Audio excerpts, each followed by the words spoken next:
اور ایک عیسائی کنیز سے جو مسلمان ہو چکی تھی، حضرت ماریہ خبطیہ رضی اللہ تعالیٰ عنہ سے بیٹا دیا. یہ اللہ کی مرضی ہے، اور 1.5 سال میں واپس بھی بلا لیا.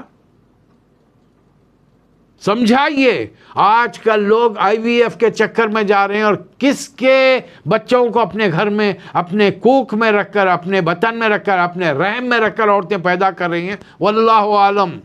اور یہ پورا ایک بہت بڑا راکٹ ہے، کھیل ہے، صرف کمانے کے لیے. آج کی میڈیکل انڈسٹری ساری کی ساری بیماریاں کریٹ کرنا، ان کی دوائیں بیچنا، دواخانے بھرپور آباد رہیں، سارے اس کام میں لگے ہوئے ہیں. یہ ایک کمرشل انڈسٹری بن چکی ہے. آج کے ڈاکٹرز کو الا ماشاء اللہ صرف یہ فکر ہے کہ میری آمدنی کیا ہے، میں کیا کیا چیزیں. ایک معمولی سا پیشنٹ نزلے زکام کا آتا ہے، 3-4 اس کو ٹیسٹ لکھ کے دے دیتے ہیں، 8-10 قسم کی دوائیں دی جاتی ہیں. اب وہ غریب کچھ بول نہیں سکتا. ایک ہی جواب ملے گا، آپ ڈاکٹر ہیں، میں ڈاکٹر ہوں. یہ لوگ اخلاقیات بھول گئے ہیں. کیوں بھول گئے ہیں؟ اس لیے کہ ساری دنیا میں اسلام کا نظام نہیں ہے، پکڑ دھکڑ کرنے والا نہیں ہے. اور یہاں اسلام میں حکومت پکڑ دھکڑ نہیں کرے گی. اسلامی حکومت اللہ کا خوف، اللہ کا ڈر پیدا کرے گی، اور بندے خود برائی سے رکیں گے. حکومت چند آدمیوں کی نگرانی کر سکتی ہے بھائی، وہ بھی 4 دیواری کے باہر، گھروں کے بیڈ روموں کے اندر آپ CCTV کیمرے لوگوں کے نہیں لگا سکتے. تو اللہ یہاں صاف فرما رہا ہے، اللہ جس کو چاہے بیٹے دے، جس کو چاہے بیٹیاں دے، جس کو چاہے بیٹے بیٹیاں ملا کر دے، اور جس کو چاہے عقیم بانجھ کر دے، اولاد ہی نہیں دے.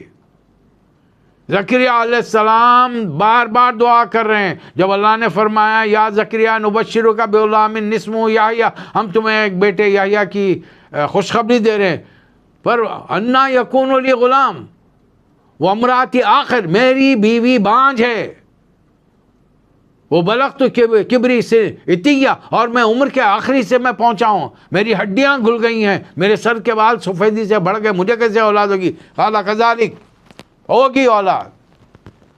لیکن آج مسلمانوں میں صبر نہیں ہے. شیطان وسوسے ڈالتا ہے، تم کو اولاد نہیں ہوئی، ان کو ہو گئی، تمہارے چھوٹے بھائی کو، تمہاری بہن کو، فلاں کو ہو گئی، تم کو نہیں ہوئی. اب وہ آئی وی ایف کے چکر لگا کر اپنی دولت برباد کر رہے ہیں، اور پتہ نہیں کس کا نطفہ کس کے رحم میں پرورش پا رہا ہے. واللہ عالم. ایک اور اہمیت والی آیت ہے اس کے بعد، وما کان لبشر ان یکلمہ اللہ الا وحیا او من وراء حجاب او یرسل رسولا. وحی کی بے شمار قسمیں اللہ تعالیٰ نے ہر قسم کے ذریعے نبی کریم صلی اللہ علیہ وسلم سے معاملہ کیا ہے. پہلی وحی کا طریقہ، اللہ جبرائیل کے ذریعے پیغام بھیجے. نمبر 2، اللہ پردے کے پیچھے سے بات کرے. تیسرا، دل میں بات ڈال دے یا خواب دکھائے. اب وحی کی ایک قسم رسول اللہ علیہ وسلم کے امتیوں کے لیے باقی ہے، جو نیک متقی ہوں گے، اللہ بہترین اچھے خوابوں کے ذریعے ان کو چیزیں بتائے گا. بس اتنا ہی باقی ہے. ہمارے نبی سے اللہ نے دل میں بات ڈال کر بھی بات کی، آپ کو خواب بھی دکھایا، آپ کو جبرائیل کے ذریعے وحی بھیجی، آپ کو آسمانوں پر بلا کر نور کے پردوں کے پیچھے سے بھی بات کیا. وَكَذَلِكَ أَوْحَيْنَا إِلَيْكَ رُوحًا مِّنْ أَمْرِنَا، اور اس طریقے سے ہم نے روح کو جبرائیل کے ذریعے آپ پر وحی کی ہے، جو ہمارا خاص حکم لے کر آئے ہیں. مَا كُنْتَ تَدْرِي مَا الْكِتَابُ وَلَا الْإِيمَانُ. اور اے محمد صلی اللہ علیہ وسلم، آیت نمبر 52، آپ کے گھر میں جو قرآن ہے ترجمہ نکالیے. سورہ حام میم صدہ 42، سورہ شورى 42 نمبر کا سورہ ہے، اس کی آیت نمبر 42ویں سورہ کے 43 سورہ کا، معاف کرنا 42 سورہ کی 52 آیت کا ترجمہ پڑھ لیجئے. اللہ فرما رہا ہے ما کنت تدری مل کتاب، آپ نہیں جانتے تھے کہ کتاب کیا ہوتی ہے، ولل ایمان، اور ایمان بھی نہیں جانتے تھے آپ. اللہ فرما رہا ہے مجھ پہ فتوے مت لگائیے کہ تم رسول کی شان میں گستاخی کر رہے ہو. ہم رسول کو رسول سمجھتے ہیں، خدا نہیں بناتے. اور رسول کا میرے پاس کیا مقام ہے؟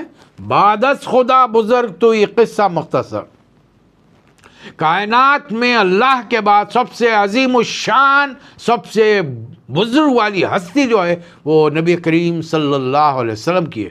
اللہ کے علم کے بعد کائنات میں سب سے زیادہ علم اگر کسی کے پاس تھا تو محمد صلی اللہ علیہ وسلم تھے، لیکن ان کا علم بھی اللہ کے برابر نہیں ہو سکتا۔ یہ سورہ آیت الکرسی میں اللہ نے خود فرما دیا، وَلَا يُحِيطُونَ بِشَيْءٍ مِّن عِلْمِهِ، اس کے علم کا کوئی احاطہ نہیں کر سکتا، احاطہ کر لے گا وہ اس کے برابر آ جائے گا۔ اس لیے یہ بات کو سمجھنے کی ضرورت ہے۔ اللہ تعالیٰ جس کو چاہتا ہے یہ روح اور یہ روشنی قرآن کی اس کو عطا کرتا۔ وَإِنَّكَ لَتَهْدِي إِلَىٰ صِرَاطٍ مُسْتَقِيمٍ، لوگوں کو آپ سیدھے راستے کی طرف آپ دعوت دے سکتے ہیں، دعوت دیجئے آپ۔ یہاں سے سورہ زخرف شروع ہو رہا ہے، اور سورہ زخرف یہ بھی حام میم ہوا میم میں کا ایک سجدہ ہے، اور اس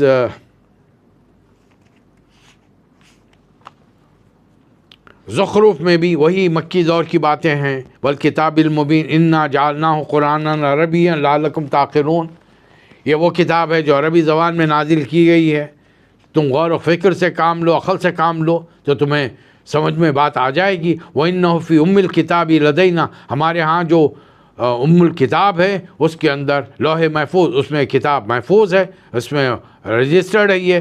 أَفَنَضْرِبُ عَنْكُمُ الذِّكْرَ، اے مکے والو کیا تم سے بیزار ہو کر، یا اے دنیا والو تم سے بیزار ہو کر ہم یہ نصیحت کا پیغام چھوڑنا بھیج دیں؟ نہیں، ہم نے 1,24,000 نبیوں کو بھیجا جب کبھی دنیا میں برائی بڑھی، اور چونکہ اب برائی بڑھی، بڑھنے والی ہے اور حد سے زیادہ بڑھ جائے گی نبی کے بعد میں بھی، اس لیے ہم نے یہ ذمہ داری قرآن کو قیامت تک رکھنے کا فیصلہ کیا ہے۔ اِنَّا نَحْنُ نَزَّلْنَا الذِّكْرَ وَإِنَّا لَهُ لَحَافِظُونَ، محمد صلی اللہ علیہ وسلم کی سیرت کو بھی ہم نے محفوظ کیا ہے، اسی لیے دنیا سے جاتے ہوئے نبی کریم صلی اللہ علیہ وسلم نے فرمایا ترکت فیکم شیئین، میں تمہارے لیے 2 چیزیں چھوڑ کر جا رہا ہوں، مضبوطی سے تھام لو، لن تضلوا بعد ما، ان کو تھام لوگے تو کبھی گمراہ نہیں ہوگے، اور یہ ہے کتاب اللہ و سنتی، یہ اللہ کی کتاب اور میری احادیث مبارکہ، میری سیرت، میری حدیثیں یہاں پر ہیں۔ تو ہم نے اس طریقے سے ہم نے ان سے پہلے کتنی قوموں کو ہلاک کیا تھا، ان سے پوچھئے محمد صلی اللہ علیہ وسلم زمین و آسمانوں کو کس نے پیدا کیا، لَيَقُولُنَّ خَلَقَهُنَّ الْعَزِيزُ الْعَلِيمُ، وہ کہیں گے کہ اس کو بڑے زبردست اور علم رکھنے والے نے پیدا کیا۔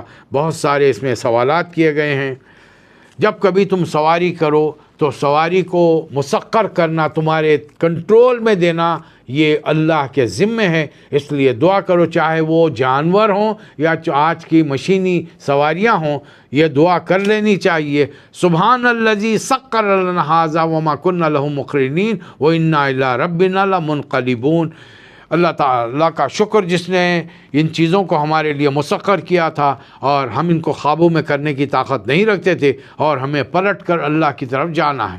ابھی ہم جا رہے ہیں کام پر، جیسا ہم روز گھر سے کام پر جاتے ہیں پھر پلٹ کر گھر آتے ہیں، ہم اللہ سے کہہ رہے ہیں اے اللہ ہمیں تو دنیا میں بھیجا ہے، ہم کو پلٹ کر پھر تیری ہی طرف آنا ہے۔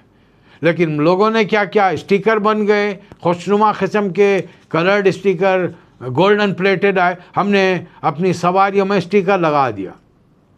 ہم نے آیت الکرسی کے تغرے بن گئے، ہم نے لا کر دروازے پر لگا دیا۔ شیطان ہے بھائی تو خود پڑھ لے، وہاں سے دروازے سے بھاگ جا، ہم پڑھتے نہیں، ہم کو یاد نہیں۔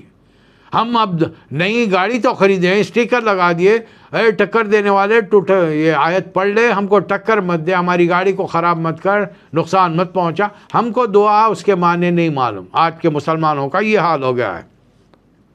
مسلمانوں نے کیا کیا، وَجَعَلُوا لَهُ مِنْ عِبَادِهِ جُزْءًا، لوگوں نے اللہ کے بندوں کو اس کا جز بنا ڈالا۔ کوئی پیران پیر بن گئے، کوئی غوث الاعظم دستگیر بن گئے، کوئی بندہ نواز بن گئے۔ اعوذ باللہ من الشیطان الرجیم، اللہ کے بندوں کو بندے نوازیں گے، جبکہ رسول اللہ صلی اللہ علیہ وسلم فرما رہے ہیں انا قاسم، میں تقسیم کرنے والا ہوں اور دینے والا اللہ ہے۔ اور جب تک حیات میں تھے آپ نے مال غنیمت اور صدقہ خیرات کے ذریعے بے شمار مال آپ نے تقسیم کیا، لیکن لوگ سمجھتے ہیں کہ جانے کے بعد بھی تقسیم کر رہے ہیں۔ اب یہ تو فیصلہ قیامت کے دن ہی ہوگا کہ وہ صحیح ہیں یا ہم صحیح ہیں۔ اور لوگوں نے، مکے والوں نے فرشتوں کو، جو اللہ کے خاص بندے ہیں، غلام ہیں، عباد الرحمن ہیں، ان کا جنڈر بدل دیا، انہیں اناسا، ان کو فیمیل بنا دیا، ان کو زنانی کپڑے پہناتے ہیں، زیورات پہناتے ہیں اور کہتے ہیں کہ یہ خدا کی بیٹیاں ہیں۔ اس بارے میں تم سے سوال ہوگا اور قیامت کے دن تم سے پوچھا جائے گا کہ تم نے یہ کام، یا دنیا میں پوچھا جاتا ہے یہ کام تم کیوں کرتے ہو، تو کہتے ہیں کہ انا وجدنا آبانا، ہم نے اپنے باپ دادا کو ایسے کرتے پایا، اس لیے ہم بھی انہی کے قدموں پر، نقش قدم پر چلے جا رہے ہیں۔ اللہ فوری اس کے بعد مثال دے رہا ہے۔ آؤ ہم ابراہیم علیہ السلام کی مثال دیتے ہیں، جب انہوں نے اپنے لِأَبِيهِ وَقَوْمِهِ إِنَّنِي بَرَأٌ مِّمَّا تَعْبُدُونَ، جب واضح طور پر ڈنکے کی چوٹ پر وقت کے بادشاہ سے، اپنے باپ سے، پوری قوم سے کہہ دیا ہے، تم جن بتوں کی بندگی کرتے ہو، غلامی کرتے ہو، عبادت کرتے ہو، چاکری کرتے ہو، ہم اس سے بری و ذمہ ہیں۔ إِلَّا الَّذِي فَطَرَنِي فَإِنَّهُ سَيَهْدِينِ، ہم صرف اس کی عبادت کریں گے جس نے ہم کو تخلیق کیا، پیدا کیا، ماں باپ کے ذریعے وجود میں لایا، جو ہم کو سیدھا راستہ دکھایا۔ یہ مکے والے کہتے ہیں یہ قرآن محمد صلی اللہ علیہ وسلم پر نازل کیوں ہوا؟ وہ تو کہیں کے سردار نہیں ہیں، کوئی مالدار بہت بڑے آدمی بھی نہیں ہیں، بلکہ ان کے پاس تو کچھ ہے ہی نہیں۔ وَقَالُوا لَوْلَا نُزِّلَ هَذَا الْقُرْآنُ عَلَىٰ رَجُلٍ مِّنَ الْقَرْيَتَيْنِ، اللہ نے دو بڑی بستیوں کے مالداروں میں سے کسی بڑے آدمی پر یہ قرآن کیوں نہیں اتارا؟ مکہ بڑی سٹی تھی اور طائف بڑا شہر تھا وہاں کا، تو پھر یہاں پہ بڑے بڑے مالدار لوگ تھے، اللہ ان سے خوش ہے تو تبھی تو اس نے اتنا مال دیا ہے۔ اور محمد صلی اللہ علیہ وسلم کے پاس ہے کیا؟ کچھ نہیں، یتیم پیدا ہونے سے پہلے باپ کا انتقال ہو گیا، 6 سال کے تھے ماں کا انتقال ہو گیا، 8 سال کے تھے دادا کا انتقال ہو گیا، چاچا نے بیٹا بہت سارے بچوں کے ساتھ آپ کی پرورش کی، بہت ہی مفلسی کے عالم میں پرورش ہوئی آپ کی، تب ان کو نبی کیوں بنائے گا؟ حالانکہ وہ ایک پہلو دیکھ رہے ہیں کہ رسول اللہ صلی اللہ علیہ وسلم دنیاوی اسباب میں لوگوں سے کم تھے۔ ٹھیک ہے، رسول اللہ صلی اللہ علیہ وسلم کسی قبیلے کے سردار نہیں بنے، ان کو وراثت میں والد کی طرف سے سینکڑوں غلام، کنیزیں یا جائیداد، باغات، کھیت، زمین کے خطے نہیں ملے، لیکن جو رسول اللہ صلی اللہ علیہ وسلم کو تم لوگ کہتے ہو ان تمام چیزوں کے نہ ہونے کے باوجود صادق و امین، اپنے بڑے سرداروں میں سے کسی ایک سردار کو صادق کیوں نہیں کہتے، امین کیوں نہیں کہتے، امانت دار کیوں نہیں؟ تم جانتے ہو کہ وہ اول درجے کے جھوٹے ہیں، تم جانتے ہو کہ وہ امانت دار سرے سے ہے ہی نہیں۔ اللہ اس کے جواب میں پوچھ رہا ہے اہم یقسمون رحمت ربی، اب یہ نبوت جو ہوتی ہے وہ اللہ کی رحمت ہے، تم لوگ اللہ کی رحمت کو تم تقسیم کرو گے؟ اللہ اپنے جس بندے کو چاہتا ہے دیتا ہے، اور وہی نہیں بلکہ دنیا کی زندگی میں۔ پھر اللہ تعالیٰ نے آیت نمبر 35 میں ہم سے ایک خاص بات کہی ہے کہ جو شخص رحمان کے ذکر سے غافل ہوتا ہے اللہ اس پر ایک شیطان مسلط کر دیتا ہے۔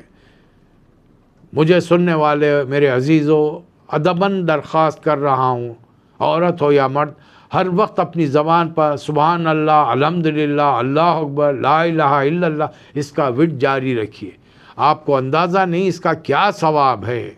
قیامت میں جب یہ چیزیں اللہ تعالیٰ اجر کے طور پہ ہمارے نیکیوں کے پلڑے میں ڈالے گا تو ہم اس وقت حسرت سے کہیں گے کاش میں پوری زندگی صرف سبحان اللہ الحمدللہ کہہ کے گزار دیتا، لیکن اس وقت کا افسوس کرنا کوئی فائدہ پہنچانے والی۔ اس لیے جب بھی اپنے دفتروں کو جا رہے ہیں، اپنی گاڑی چلا رہے ہیں، دعا کیجئے اللہ خیر سے نکال، خیر سے پہنچا۔ ابھی وہ دعا ہم نے پڑھی ہے، الحمدللہ الذی سخر لنا ھذا وما کنا لہ مقرنین انا الی ربنا لمنقلبون، یہ دعا کیجئے۔ پھر پورا رستہ سبحان اللہ الحمدللہ، جو سورہ یاد ہے ان کی اللہ کے کلام کو یاد کرنے کی کوشش کیجئے۔ اگر جنت ملے گی تو جتنے آیتیں یاد ہوں گی، ایک ایک سیڑھی درجہ بلند ہوتے چلے جائیں گے آپ۔ اور جو رحمان کا ذکر نہیں کرتا، شیطان اس کو اللہ اس پر مسلط کر دیتا ہے، اور وہ شیطان اس کا دوست بن کر اسے غلط راستوں پر لے جاتا ہے۔ اے نبی صلی اللہ علیہ وسلم، یہ کتاب کوئی معمولی کتاب نہیں، وَإِنَّهُ لَذِكْرٌ لَكَ وَلِقَوْمِكَ، یہ آپ کے لیے، آپ کی قوم کے لیے ایک بہت بڑا شرف، بہت بڑا اعزاز، آنر کی بات ہے۔ پھر اس کے بعد میں پیغمبر کا ذکر ہے، آیت نمبر 46 سے وَلَقَدْ أَرْسَلْنَا مُوسَىٰ بِآیَاتِنَا، ہم نے موسیٰ کو اپنی نشانیوں کے ساتھ فرعون کے پاس بھیجا، جا کر انہوں نے اعلان کیا، لیکن قوم شاید مان لیتی، لیکن وقت کا حکمران اتنا جابر اور ظالم تھا، اس نے من مانا فیصلہ کر دیا اور فاستخف قومہ فاطاعوہ، اس نے قوم کو ہلکا سمجھا اور قوم نہیں اطاعت کی۔ ہمارے ملکوں میں کیا ہو رہا ہے ذمہ داروں کے ساتھ ہم دیکھ رہے ہیں، وہ پوری عوام کو، کروڑوں کی عوام کو ہلکا سمجھ رہے ہیں، اس لیے کہ ان مسلمان ہونے کے باوجود بر صغیر میں ایک طرف 16 کروڑ ہیں، ایک طرف 14 کروڑ ہیں، وہاں کے حکمران ان کو ہلکا سمجھتے ہیں، ان کی ویلیو نہیں ہے۔ تھوڑے سے لوگ ہیں جو اصل قرآن حدیث کی بات کرتے ہیں۔ کہہ دیجئے ان اللہ ہوا ربی اور ربکم فاعبدوہ، اللہ ہی میرا رب ہے اور تمہارا بھی رب ہے، اسی کی غلامی کرو۔ ہم ابرموا امرا فإنا مبرمون، چونکہ یہ مکی سورہ ہے، اللہ تعالیٰ رسول اللہ علیہ وسلم کو اطلاع دے رہا ہے کہ یہ مکے والوں نے آپ کے خلاف کوئی سازش کر لی ہے، کوئی قدم اٹھانے کا فیصلہ کیا ہے، ہم بھی ان کے خلاف ایک فیصلہ کر لیتے ہیں۔ وہ کہتے ہیں کہ رحمان کا بیٹا ہے، تو کہہ دیجئے اگر رحمان، قل ان کان للرحمن ولد، اگر رحمان، کہہ دیجئے محمد صلی اللہ علیہ وسلم، اگر رحمان کا کوئی بیٹا ہوتا فانا اول العابدین، میں پہلا اس کا غلامی کرنے والا ہوتا، عبادت کرنے والا تھا، سجدہ کرنے والا تھا، لیکن اللہ نے کسی کو اپنا بیٹا نہیں بنایا۔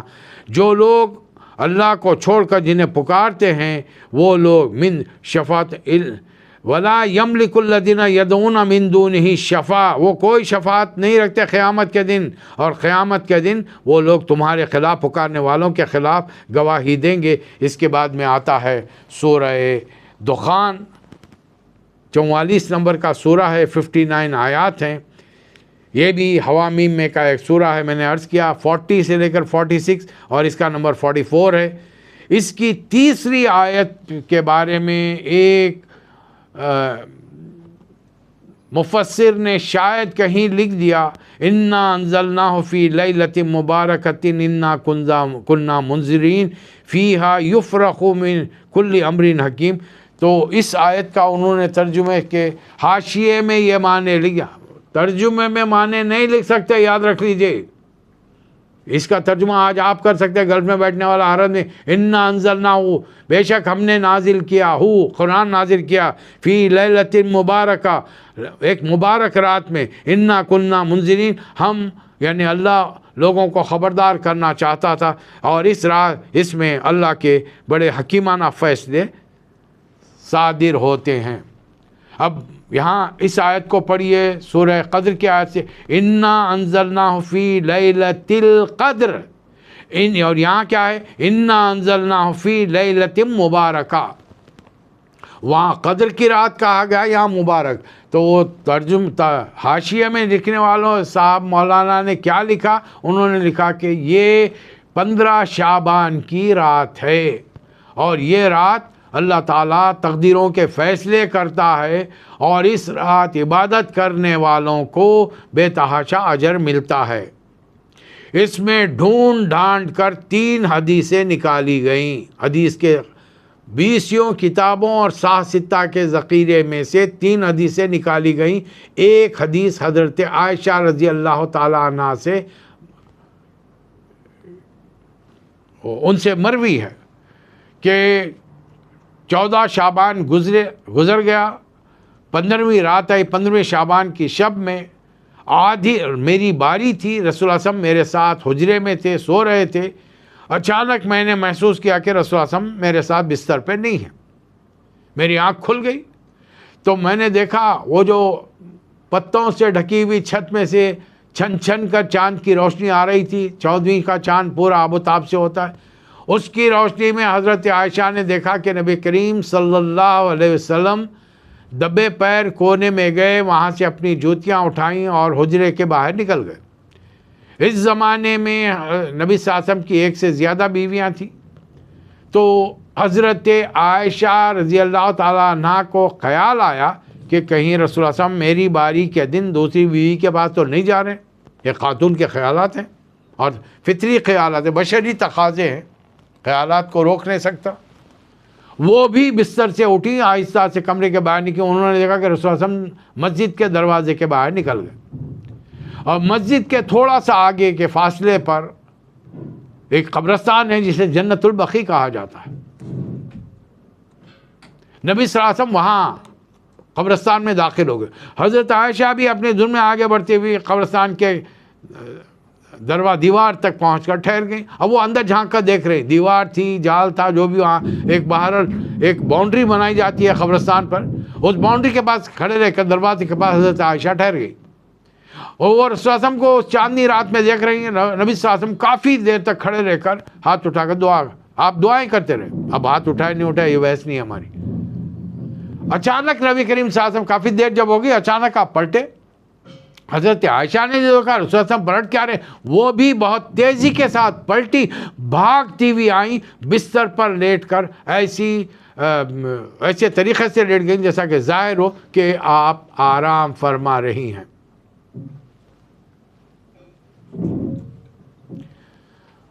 یہ سلسلہ ہم انشاءاللہ کل جاری رکھیں گے. میں اس بارے میں کچھ کہنا چاہتا ہوں اس سورہ پر. یہ مکی سورے ہیں، اس میں کافی توحید، رسالت کی باتیں اور پرانے پیغمبروں کے ذکر بار بار ریپیٹ ہو رہے ہیں. اس لیے اہم جو موضوع ہے اس پر انشاءاللہ گفتگو کل ہوگی.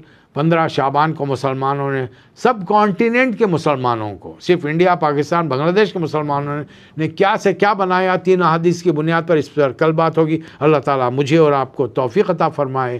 وآخر الدعوانا ان الحمد للہ رب العالمین.